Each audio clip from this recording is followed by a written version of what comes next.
Okay, this is a few more Hudson Bays here I have to show everybody.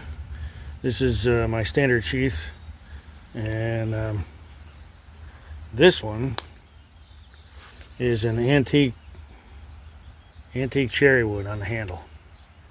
Real nice dark reddish brown color. Real nice looking wood. And of course that is my classic Hudson Bay pattern. Alright, now this one is my cross draw sheath. Okay, it's a right hand. A little hard to show it that way, but it would be sitting on your belt. You're looking down at it like that, and your belt comes across here.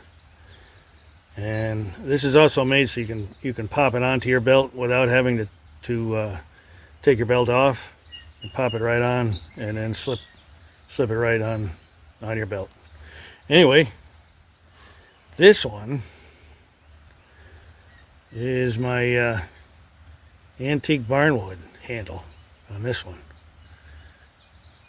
First time I put that on a Hudson, and that looks pretty nice if you ask me.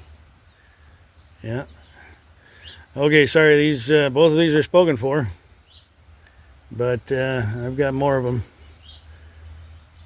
to show here soon. Next one's up, we'll have some brass bolsters on there, so that'll be pretty cool. Anyway, all right, everybody, thanks for watching. We'll catch you in the next one.